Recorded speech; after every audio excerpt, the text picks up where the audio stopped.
Imagine seeing someone you interact with every day, broken and vulnerable. That's exactly what happened when a millionaire discovered his MAID in tears. Her story isn't just about hardship. It's a raw, emotional journey that will make you rethink everything you assume about the people around you.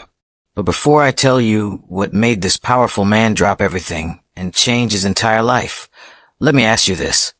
When was the last time you really looked at someone who serves you? I mean really looked. Because what happened next will shake you to your core. Before we dive in, drop your city in the comments. We'd love to know where you're watching from. And don't forget to like and subscribe, so you never miss another powerful story like this. Now let's continue. David Miller had everything. The kind of everything that makes people stop and stare. His glass mansion sat high on the hill, looking down at the city like a king watching his kingdom. $50 million in the bank. Cars that cost more than most people's houses. A business empire that made him richer every single day. But David had one rule. Never get personal with the help. Maria Santos had worked for David for 3 years. Every morning at 6, she would slip through the back door of his mansion. She cleaned his marble floors until they sparkled. She made his bed with sheets that cost $2,000. She cooked his meals and served them on plates worth more than her monthly pay. And every evening at 8, she would disappear through that same back door. David never asked where she went. He never asked about her life. To him, Maria was just there. Like the furniture. Like the expensive art on his walls. Maria was small and quiet.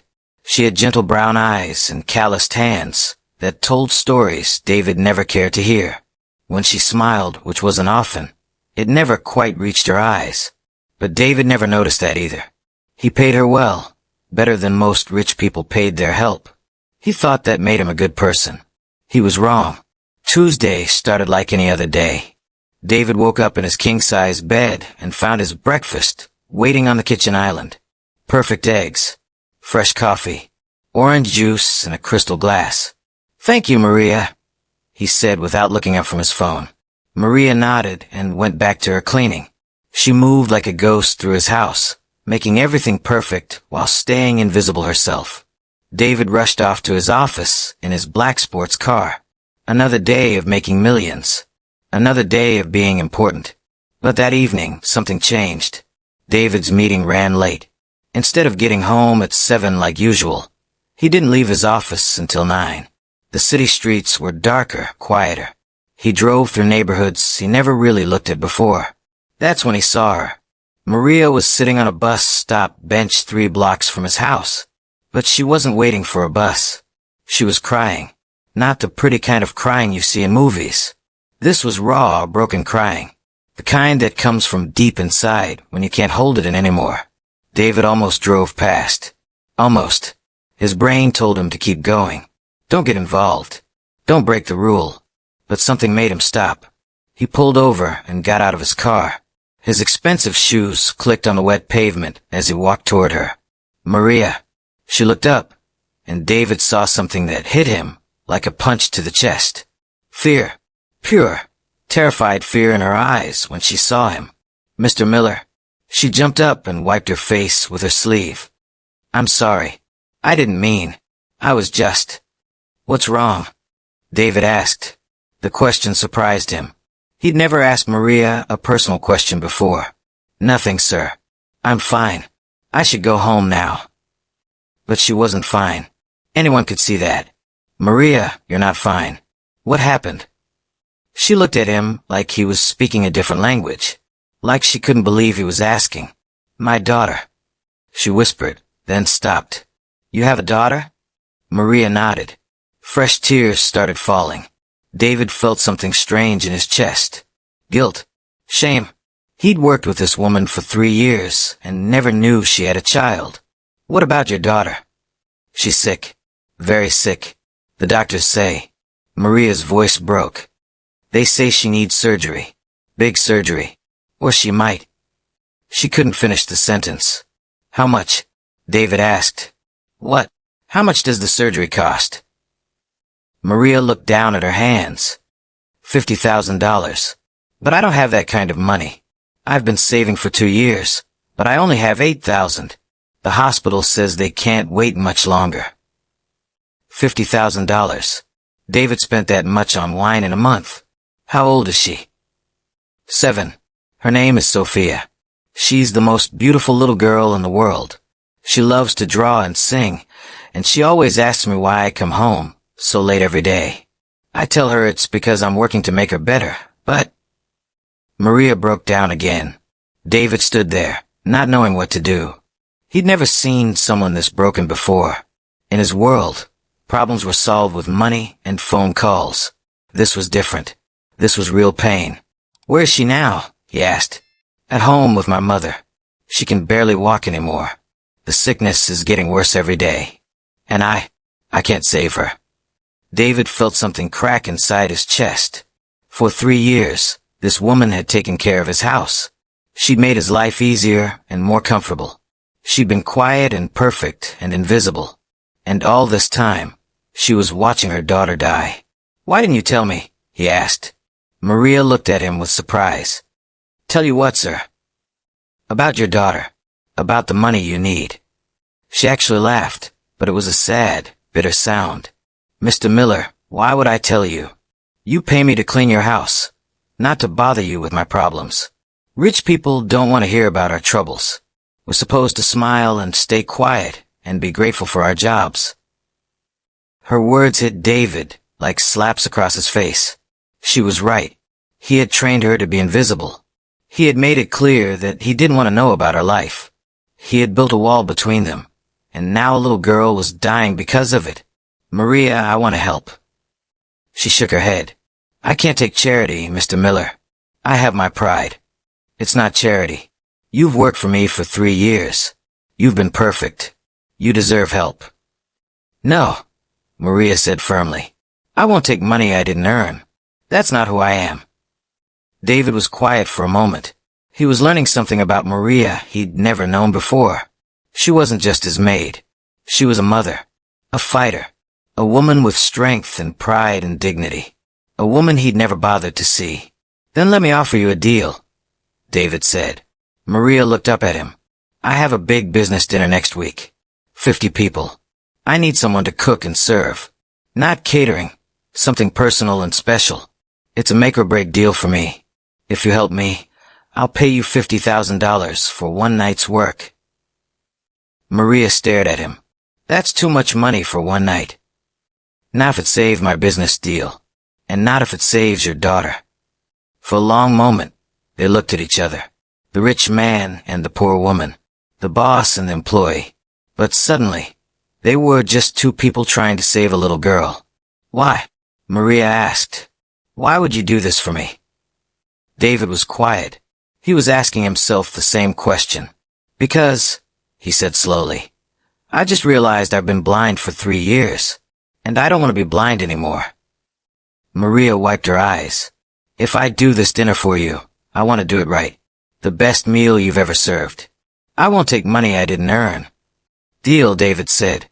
They shook hands right there on that dark street corner. But David had no idea what he was getting himself into.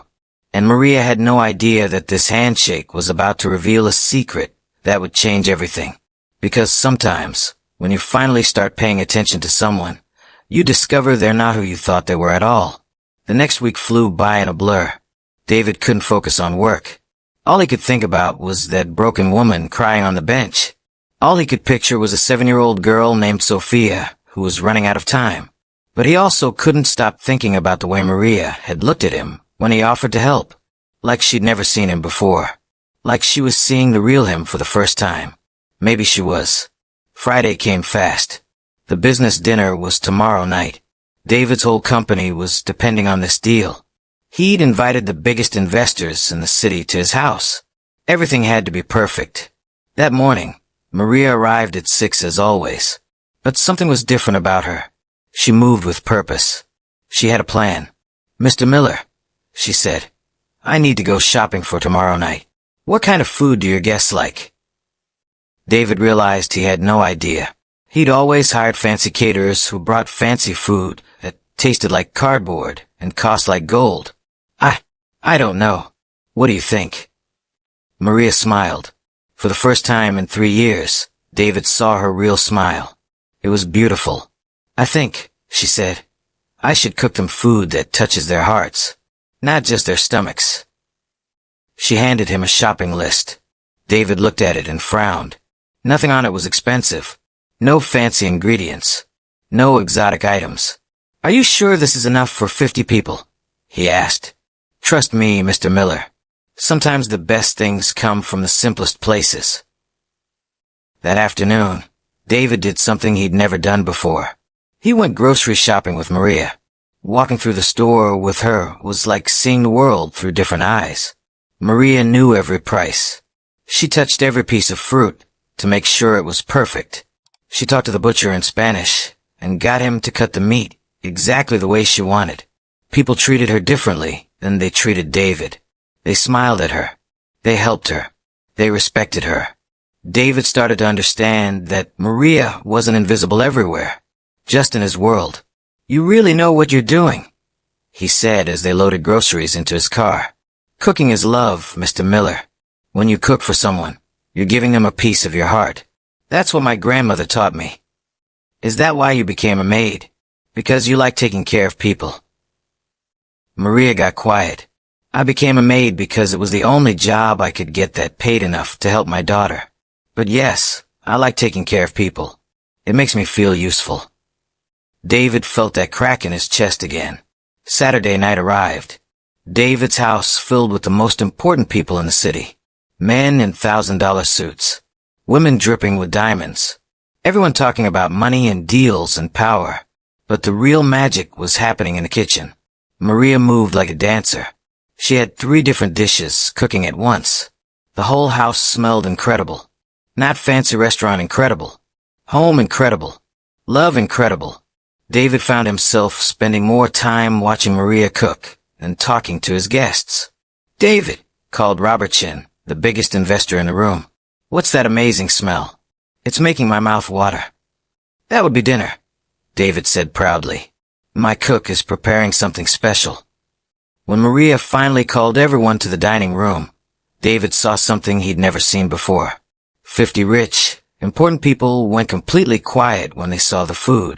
It wasn't fancy. The plates were simple white ones from David's everyday kitchen. No gold edges. No artistic presentation. But the food was magic.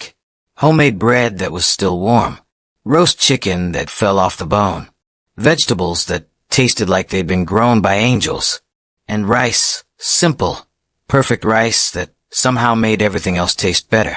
Maria had also made flan for dessert. Real flan, like someone's grandmother would make. The first bite was taken. Then another. Then the room filled with sounds David had never heard at one of his dinners before. "Oh my God. This is incredible. Where did you find this cook?" Robertson closed his eyes when he tasted the chicken. "David, in all my years of business dinners, I have never tasted anything like this. This isn't just food. This is love on a plate." The deal was made before they even finished eating. But that wasn't the shocking part. The shocking part came when Robertson asked to meet the cook. Maria came out of the kitchen, still wearing her simple apron. She looked nervous, but proud. "Ma'am," Robert said, standing up, "that was the most incredible meal I've ever had. What's your name?" "Maria Santos, sir." Robert went white, completely white. "Maria Santos? From San Miguel?" Maria's eyes went wide. "Yes, how did you?" "You're Miguel Santos' daughter." The room went silent. David had no idea what was happening, but he could feel the tension. "You knew my father?" Maria whispered. "Know him? Maria, your father saved my life." Robert turned to the room. 20 years ago, I was nobody. Just a poor kid trying to start a business. I was broke, homeless, sleeping in my car. Miguel Santos found me digging through trash behind his restaurant, looking for food. Maria's hands flew to her mouth. "He didn't just give me a meal. He gave me a job. He taught me about business, about honor, about treating people right. Everything I have today, I owe to your father. I've been looking for his family for 10 years to pay them back. Miguel Santos is the reason I'm rich today." Tears were streaming down Maria's face. My father died 5 years ago. He always talked about a young man he helped. He said that young man would change the world someday. Your father was right, Robert said. And now it's my turn to help his daughter. Robert pulled out his phone and made a call right there in the dining room. Dr. Martinez? It's Robert Chen. I need the best pediatric surgeon you have. Money is no object. I'll have the family there tomorrow morning. He hung up and looked at Maria. Your daughter's surgery is paid for. The best doctors, the best hospital, everything. And Maria, I want to offer you something else. I'm opening a chain of restaurants. Real restaurants that serve real food made with love. I want you to be my head chef. Full salary, benefits, and enough money to make sure Sophia never has to worry about anything again. Maria collapsed into a chair. She was crying so hard she couldn't speak. But David was staring at her with his mouth open. Maria, he said slowly. You're not just a maid, are you? Through her tears, Maria looked at him. No, Mr. Miller. I'm a trained chef. I graduated from culinary school 15 years ago. I worked in my father's restaurant until he died. Then I had to sell everything to pay for Sophia's first surgery. Being your maid was the only job I could find that paid enough for us to survive. But the way you cook, the way you move in the kitchen, you're incredible. Why didn't you tell me? You never asked, Maria said simply. You never wanted to know who I really was. I was just the maid who cleaned your house and stayed invisible. David felt like he'd been hit by a truck. For 3 years, one of the most talented cooks in the city had been working in his house. For 3 years, he'd been blind to the amazing person right in front of him. Maria, he said, his voice shaking. I'm sorry. I'm so sorry. Mr. Miller, Maria said, wiping her eyes. You gave me the chance to save my daughter. You saw me when I needed to be seen. That's all that matters now. But David knew it wasn't enough. He had spent 3 years treating an extraordinary woman like she was invisible. He had almost let a little girl die because he was too proud and too blind to see what was right in front of him. No, David said, standing up. It's not enough. He turned to face all his guests. I want everyone here to know something. For 3 years, I employed one of the most amazing women I've ever met. And I never bothered to learn her name. I never asked about her life. I never saw her as anything more than help. His voice got stronger. Maria Santos is not my maid. She never was just my maid. She's a master chef, a loving mother, and a woman with more strength and dignity than anyone in this room, including me. David turned back to Maria. I don't deserve your forgiveness, but I'm asking for it anyway. And I'm asking for something else too. What's that, Mr. Miller? Will you teach me how to really see people? Will you help me become the kind of man who notices when someone needs help before they're crying on a street corner? Maria smiled through her tears. That real, beautiful smile that reached her eyes. Yes, Mr. Miller. I think I can do that. 6 months later, little Sophia Santos was running around a playground, healthy and laughing. Her surgery had been a complete success.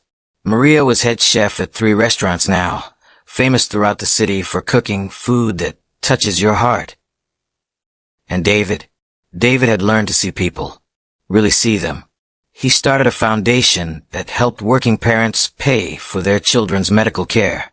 He learned the names and stories of everyone who worked for him. He discovered that when you treat people like they matter, they show you parts of themselves you never knew existed. But most importantly, he learned that sometimes the most extraordinary people are the ones we walk past every day without seeing. Maria still comes to David's house sometimes, not as his maid, as his friend. And every time she visits, she brings Sophia with her. The little girl who almost died is now 8 years old. She loves to draw and sing, just like her mother said. But her favorite thing to do is cook with her mama in David's kitchen, learning that food made with love really can change the world. Because sometimes, the person who saved your life is someone you never bothered to see until it was almost too late. Now I want to ask you something. Put yourself in David's shoes for a moment.